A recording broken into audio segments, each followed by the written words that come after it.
Magandang araw mga bata, magsitayo ang lahat para sa ating panalangin.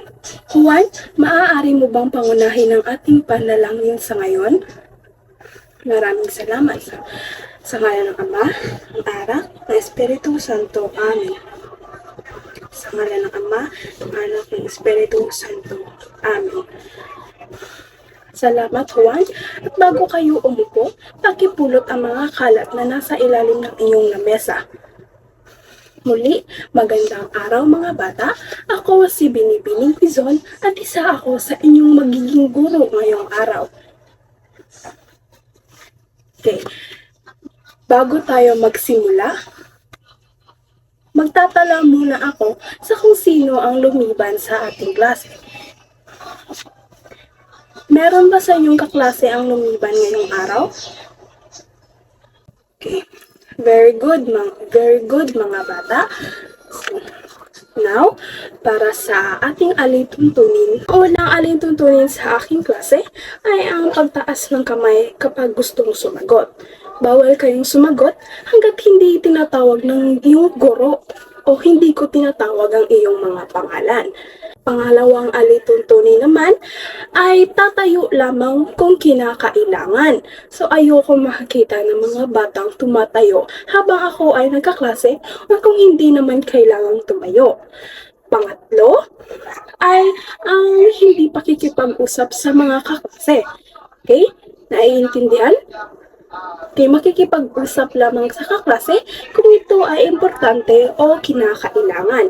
Nagkakaintindihan ba tayong lahat? Magaling mga bata. So, before we formally start sa ating klase ngayon, ay meron akong inihandang activity para sa inyo. So, ang activity ito ay pinamagatan kong buuin mo, ilulugar ko. Ay hahatiin ko sa 5 pangkat. Meron na akong mga lista kung saang pangkat ka nabibilang. So ang panuto sa activity ito ay bibigyan ko kayo ng isang folder. Bawat grupo ay isang folder at sa folder ay may naglalaman na larawan ng makasaysayang lugar sa Rehiyon 10. Okay? Pagkatapos, bubuuhin niyo ang larawan na pinagpuputol-putol ko. Pagkatapos, ilalagay niyo ito sa harap. At pipili kayo kung saang lugar ito matatagpuan. Magkakaroon lamang kayo ng 3 minuto para gawin ang activity ito. Ang 3 minuto ay magsisimula na ngayon. Okay, tapos na ang 3 minuto. Bago tayo magsimula, palakpakan ninyo ang inyong mga sarili. Okay, magaling mga bata. So para sa unang pangkat, we have the Birhen Sakota.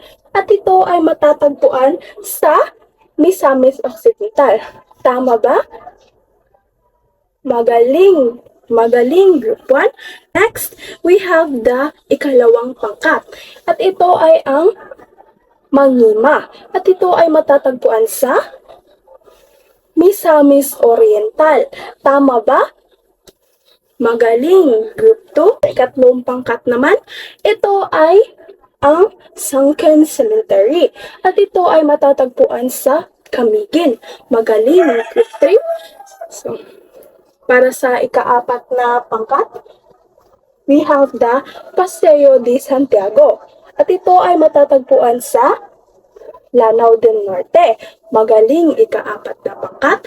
Sa ika-5 pangkat naman, we have the Bulubundukin from Bukidnon. Very good, students. Ngayon, bigyan ninyo ang inyong mga sarili ng Aling Dunisha Club. Alam niyo ba kung paano ang Aling Dunisha Club? Okay, very good. So, in chorus, 1, 2, 3, very good. 1, 2, 3, very good. 1, 2, 3, very good, very good, very good. So, very good. So, bago natin tapusin ang pangganyak na ito, meron akong inihandang tanong para sa inyo. So, ang mga larawan na inyong binuo ay pamilyar ba sa inyo? Very good. Nakapunta na ba kayo sa mga lugar na iyon? Okay, magaling mga bata. Para sa susunod na parte ng inyong klase sa ngayong araw, ibibigay ko kayo sa inyong ikalawang guro. Once again, I am Binibining Quizon at maraming salamat mga bata. Magandang umaga sa inyo, aking mga mag-aaral. Ako nga pala si Binibining Katipay. Ngayon, makikita nyo ang mapa ng Rehiyon 10. So, ano nga ba ang Rehiyon 10? Tama, yan ang Northern Mindanao. So, makikita nyo dito ang mga lalawigan na kabilang sa Region 10. Ito ay ang Bukidnon, Camigen, Lanao del Norte, Misamis Occidental at ang Misamis Oriental. So, ang bawat lalawigan ay may kanya-kanyang makasaysayang pook at pangyayari na nagkaroon na malaking impluensya sa ating rehiyon at ng ating bansa. So, bakit nga ba mahalaga na malaman natin ang mga makasaysayang pook at pangyayari sa ating rehiyon? So, sa gustong sumagot, itaas lamang ang iyong kamay. Okay, Vina? Tama. Bigyan ng 3 palakpak si Vina, class. 1, 2, 3. Okay, so mahalaga na ating malaman at mapag-aralan ang mga makasaysayang pook at pangyayari ito upang ating maunawaan ang mga pangyayari na nagbibigay daan sa mga pagbabagong ating tinatamasa. Tignan natin ang ilan sa mga makasaysayang pook o mga pangyayari sa Misamis Oriental na ang kapital ay ang Cagayan de Oro. So, meron ako ditong 3 halimbawa ng mga makasaysayang pook na makikita sa Misamis Oriental. So, ang unang halimbawa ng makasaysayang pook ng Misamis Oriental ay ang St. Agustin Metropolitan Cathedral. So, ang St. Agustin Metropolitan Cathedral ay isang Romanong Katolikong katedral na matatagpuan sa kapital ng Misamis Oriental. Ito ay ang Cagayan de Oro. So, ang katedral ay inaalay kay St. Agustin, obispo ng Hippo. So, ito ay ang ecclesiastical na upuan ng Roman Catholic Archdiocese ng Cagayan de Oro. So, ito natag ito noong 1624 na mga praile ng Orden ng mga Agustino. So, ang harapan ng katedral ay maaaring may mga dekorasyon at detalyadong masalimuot. Ito ay isang tanda ng Baroque style. Ang loob ng simbahan ay may malawak at mataas na kesame na nagbibigay ng pakiramdam ng kadakilaan at kabanalan. So, ito ay may mga magagandang stained glass windows na naglalarawan ng mga iba't ibang eksena mula sa Biblia. So, ang paggamit ng mga estatwa, retablo at iba pang mga dekoratibong elemento ay karaniwang makikita sa Baroque architecture. Sunod naman ay ang Ramon Gallardo Valmores Ancestral House. So, ito ay isang makasaysayang tahanan na matatagpuan sa Cagayan de Oro City. So, ang bahay na ito ay pagmamay-ari ng pamilyang Valmores na kinabibilangan ni Ramon Gallardo Valmores na isang kilalang personalidad sa Cagayan de Oro. So, ang eksaktong taon na pagtatayo ng bahay na ito ay hindi lubos na dokumento. Ngunit ito ay nagmula sa panahon ng kolonyal na Espanyol na nagpapahiwatig na higit na 1 siglo ng kasaysayan. So, ang tahanang ito ay itinuturing na isang mahalagang bahagi ng lokal na kasaysayan at kultura na nagpapakita ng pamumuhay ng mga pamilyang prominente sa rehiyon noong panahon ng kolonyal at post-kolonyal.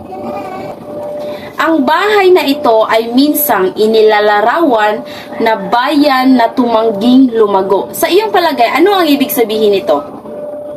Ashley? Tama. So, ito ay sumasalamin sa desisyon ng komunidad na panatilihin ang kanilang tradisyon. na ilang kanilang mga kasaysayan at kultura na pamana. So ito ay isang pahayag na kanilang pagpapalaga sa kanilang mga ugat at kanilang pagpili na huwag magtangay sa agos ng modernasyon at urbanisasyon.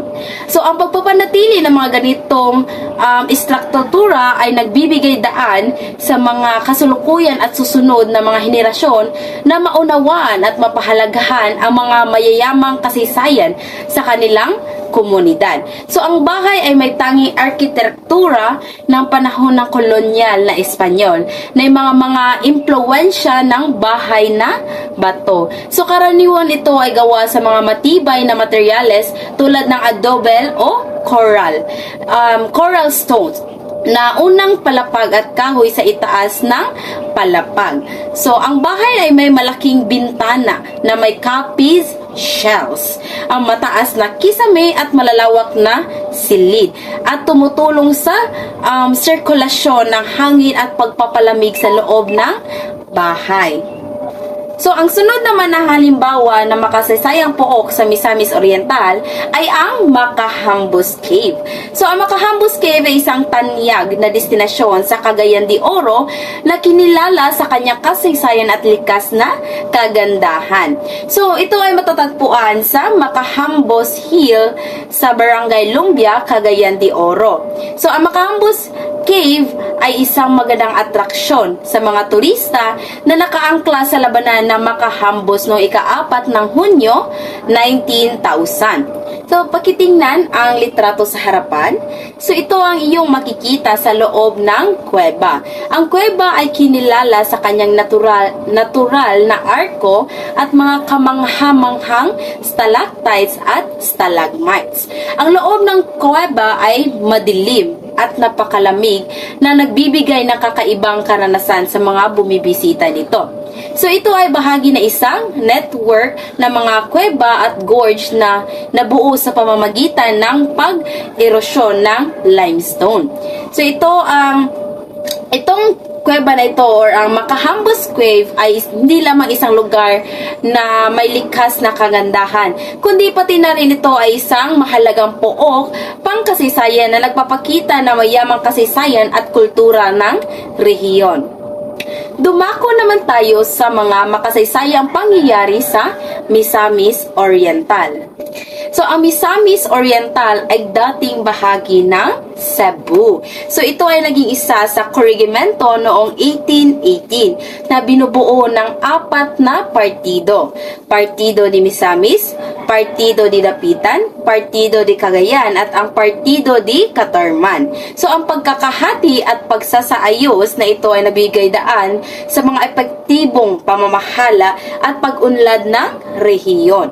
So, sa kasaysayan, ang lugar ay nagpapakita ng matinding pagpapalaga sa kanilang tradisyon, kultura at kasaysayan na makikita sa mga makasaysayang lugar tulad ng St. Agustin Metropolitan Cathedral at Ramon Gallardo Valmores Ancestral House. Ang desisyon ng komunidad na panatilihin ang kanilang kultura na pamana ay nagbigay daan sa kanila na mapanatili ang kanilang pagkakakilanlan sa kabila ng mga hamon ng modernisasyon. Noong huling bahagi ng ika-19 na siglo, ang Misamis ay isa na sa 6 na distrito ng Mindanao. Na maglaon ito ay naging isa sa mga 7 distrito ng Mindanao at Sulu sa pagtatapos ng panahon ng Kastila. So, kung saan ang Cagayan de Misamis ay ito na ay ang Cagayan de Oro ngayon at naging kabisera nito. Ang pagkakahati-hati ng rehiyon ay nagbigay daan sa mas mahusay na pamamahala at administrasyon sa ilalim ng mga Kastila na nagresulta sa mas pinahusay na kaayusan at pag-unlad ng lugar. Ang makasaysayang istruktura at mga lugar tulad ng St. Agustin Metropolitan Cathedral at ang Ramon Gallardo Valmores Ancestral House ay patunay sa mayamang kasaysayan at kultura ng Misamis Oriental. So yan lang ang mga makasaysayang pook at pangyayari ng Misamis Oriental. Sa susunod naman na lalawigan na itatalakay ito ay matatalakay sa susunod na guro. Salamat. Magandang umaga mga bata, ako si Binibining Princess Martirias at ang tatalakayin ko ngayon ay ang makasaysayang pook at pangyayari sa lalawigan ng Misamis Occidental at Camiguin.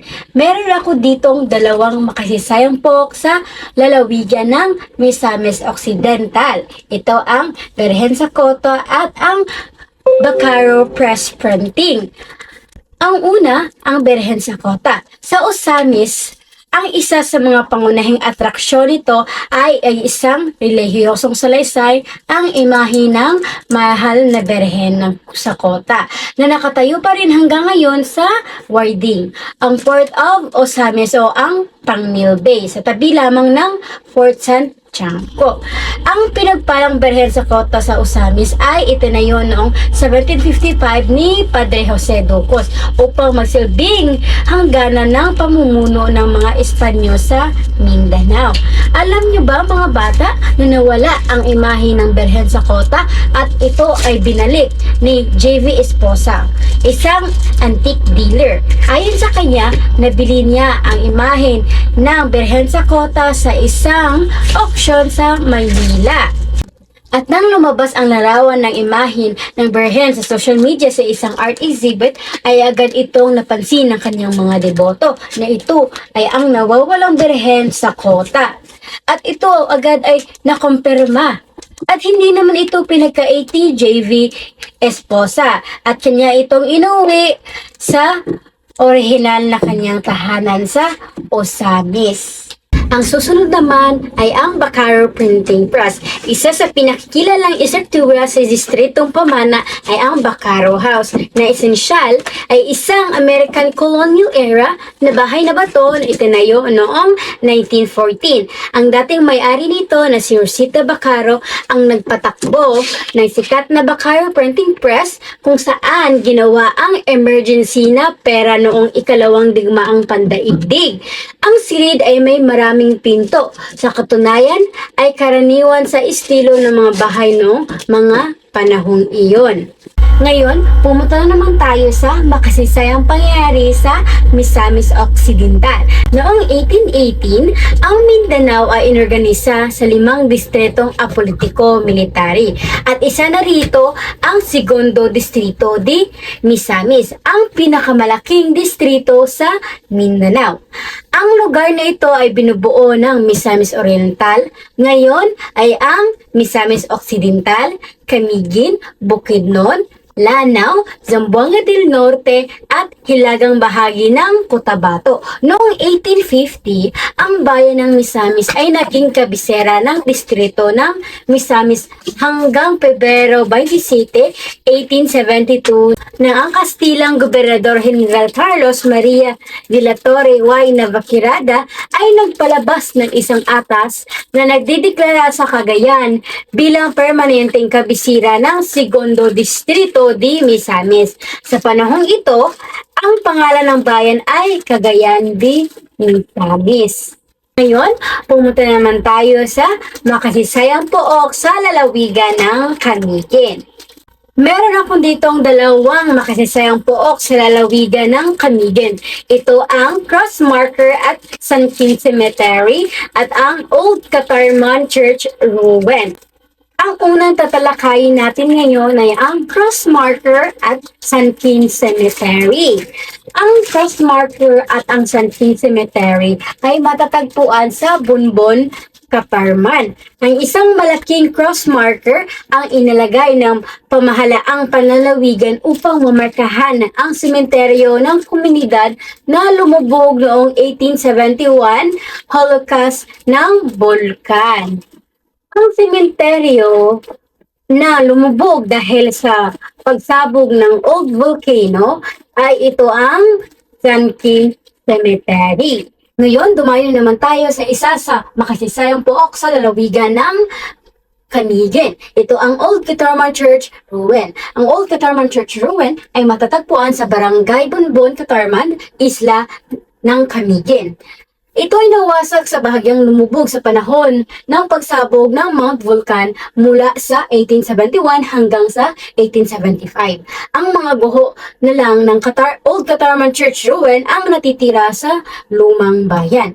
Ang Old Church Ruin ay isang magandang makasisayang pook na nagpapaalala ng isang halos apokaliptik na nakaraan na tumayo sa pagsubok ng oras. Ngayon, tatalakayin na naman natin ang makahusayang pangyayari sa Camiguin.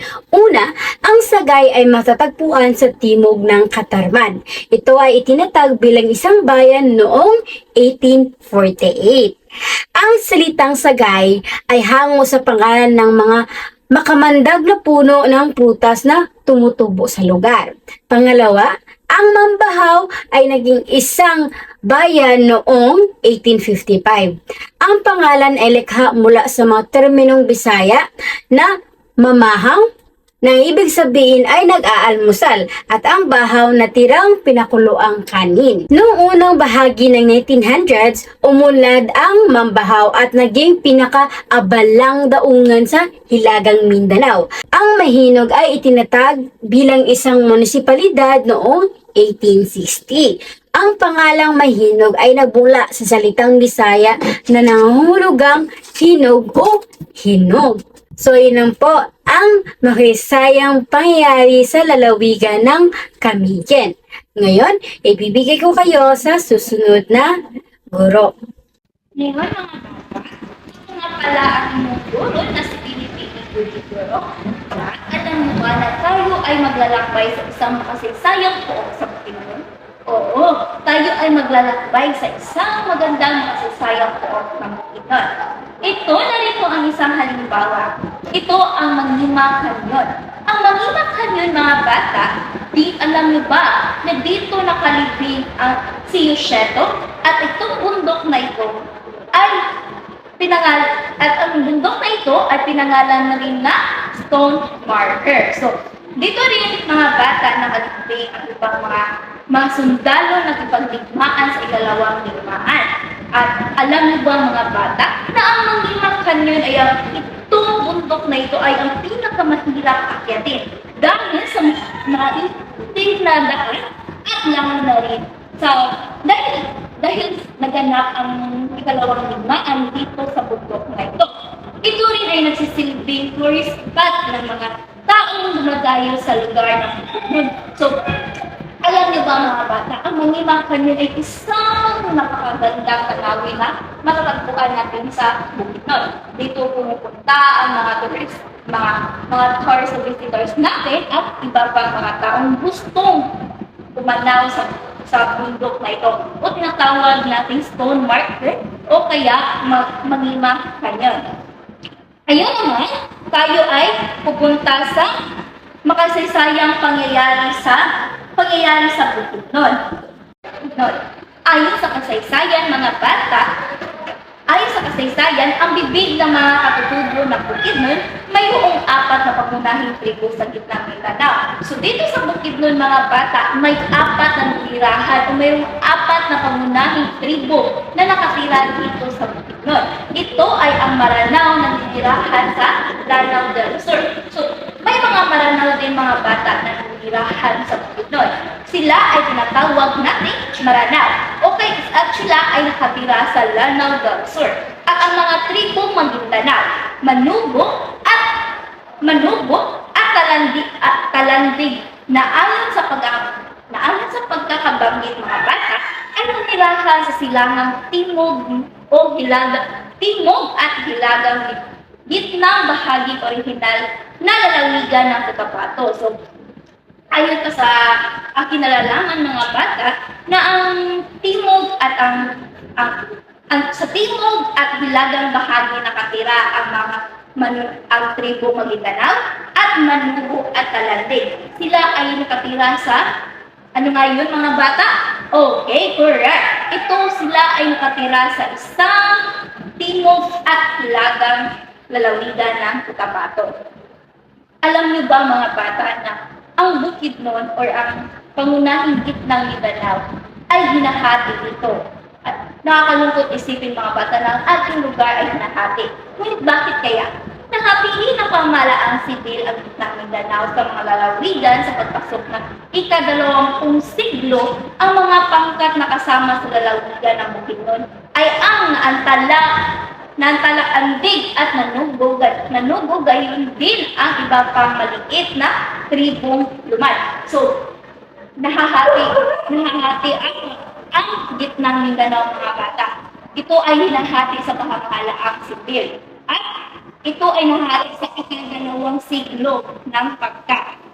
Alam mo ba mga bata, ang mga Bisaya o particular ang mga Cebuano, mga Hiligaynon, mula sa baybayin ng Hilagang Mindanao at ang Katimugang Visayas ay lumipat sa lalawigan. So, alam naman natin no, mga bata na kadalasan nakatira sa Mindanao ay mga Bisaya o particular na mga Cebuano at mga Hiligaynon. Ngunit mga bata, sila ay lumipat sa lalawigan ng Bukidnon o pumunta sila sa Bukidnon at doon na sila ninirahan. Alam niyo ba mga bata na kung bakit kailangan natin malaman ang makasaysayang buong pangyayari ng ating lugar? Okay, tama. Mahalaga natin malaman ang makasaysayang buong at pangyayari sa dahil ito ay napakahalaga. Dahil ito ay nagbibigay malalim na tulugan at konteksto sa ating kasalukuyang buhay at hinaharap. Dito tayo nakasalalay ang ating mga kaugalian, ang ating mga identidad. At dito tayo nagmula sa nakaraan nating mga ninuno. Okay. At ating tandaan mga bata, mahalaga na tayo ay mayroong kaalaman. Dahil maliban sa makapagbigay tayo ng identidad, malaman natin ang kultura ng bawat isa, tayo rin ay may tayo rin ay may makapagbigay ng kahalagahan sa mga sinauna nating mga ninuno. Okay. Tandaan natin mga bata na huwag kalimutang ating palaging matutunan at bigyan ng tiit ang mga pangyayari sa noong unang panahon at ating dalhin sa ating buhay ngayon. Okay, maraming salamat mga bata at ngayon, ibibigay ko na kayo sa ibang guro. Magandang araw mga bata. Ako ang iyong guro ngayon, si Teacher Ninya. Ayos lang ba kayo dyan sa inyong mga upuan? Galing! At kung gayon pa man, magpapatuloy na tayo sa ating diskusyon ngayong araw. Mga bata, ngayon ay magkakaroon tayo ng masaya at makabuluhang aktibidad na magpapakita ng iyong kaalaman at kakayahan sa kasaysayan ng Rehiyon 10. Narito ang magiging takbo ng ating gawain. Una, hahatiin ko kayo sa 5 grupo. Ang bawat grupo ay bibigyan ng parehong makasaysayang kaganapan mula sa Rehiyon 10. Pangalawa, ang bawat grupo ay maghahanda at magprepresenta ng 5 makasaysayang kaganapan. Ang layunin ay ipakita ang pangyayari sa pinakamaayos at makatotohanang paraan.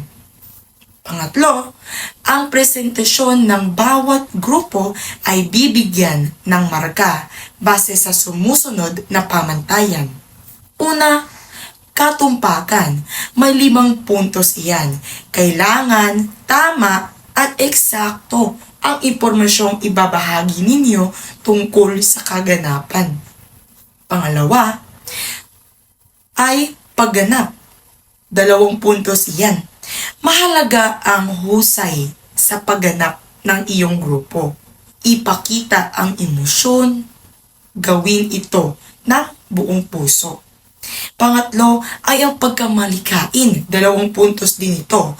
Bigyan ng buhay ang kaganapan gamit ng mga malikhaing pamamaraan tulad ng props, costume at iba pang visual aids. At ang partisipasyon. isang puntos. Ang bawat miyembro ng grupo ay kailangang makibahagi at magbigay ng kontribusyon sa presentasyon. At ang kabuuang puntos na maaari ninyong makuha ay 10 puntos. Bawat presentasyon, ang grupo na magpre-presenta ng kuhang-kuha ang kaganapan ay magkakaroon ng karagdagang 10 puntos. Ang kabuuan ng puntos para sa 5 kaganapan ay 50 puntos. At pang-apat, bigyan ng sapat na oras. Siyempre, bibigyan ko kayo ng sapat na oras bawat grupo upang magplano at mag-practice kayo. Pagkatapos niyan, isa-isang magprepresenta ang bawat grupo sa harap ng klase. At ang pang-5, pagkatapos ng presentasyon ninyo, magbibigay ako ng puntos base sa pamantayan natin kanina. At gagamitin ko ang mga ito upang malaman ang pinakamahusay na grupo. Maliwanag ba iyon, mga bata? Naway, gamitin ninyo ang pagkakataong ito upang ipakita ang inyong husay at kaalaman sa kasaysayan ng Rehiyon 10. Huwag ninyong kalimutin na magtulungan at mag-enjoy din kayo sa ating proseso ng pagkatuto. Sa ating susunod na gawain, papaluwakin natin ang iyong kaalaman, papalakasin natin ang identidad at mailalahad ninyo ang pagmamahal at pagpapahalaga sa Rehiyon 10. Meron akong katanungan sa inyo. Paano ito nakakatulong sa pagpapalawak ng kaalaman at pagpapalakas sa identidad ng Rehiyon 10?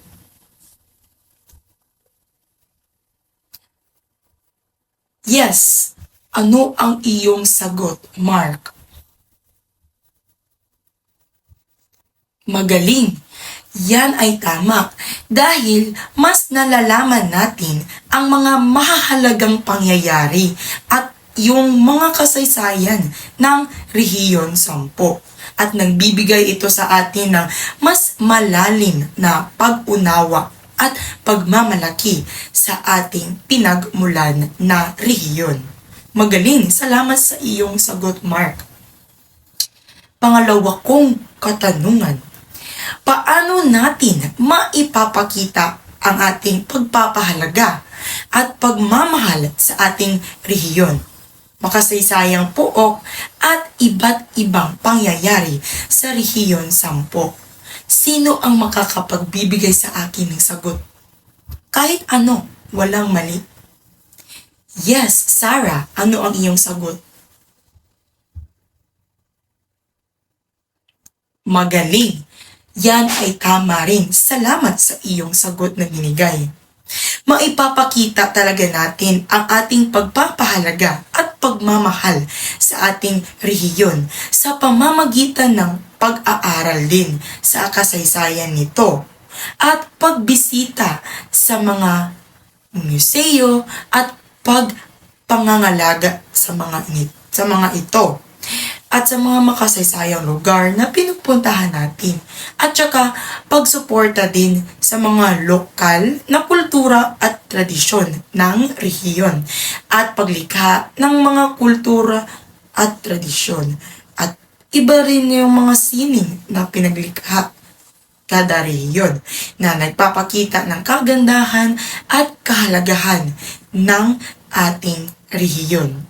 Naway, salamat sa iyong mga partisipasyon, mga bata, at iyon, naway maging inspirasyon ito sa ating lahat, lalo na sa inyo, mga kabataan, upang patuloy na ipagmalaki at pahalagahan ang ating pinagmulan.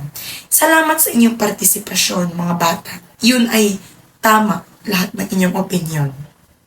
At ngayon naman, mga bata, kumuha kayo ng isang pirasong papel at lapis.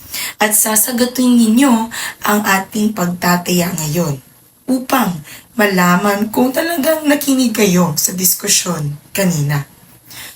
Unang sasagutin ninyo ay multiple choice.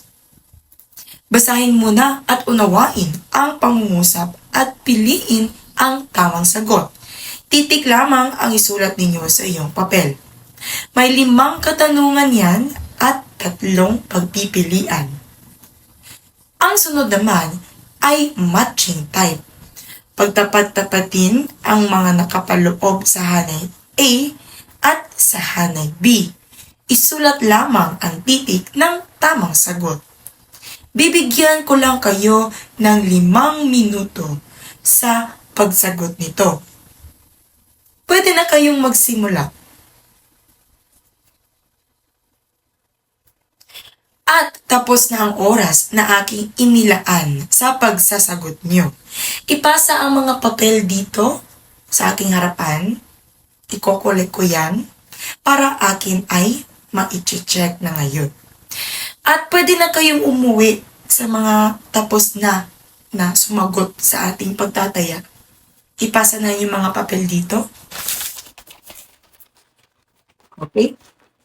At maraming salamat mga bata sa pakikinig.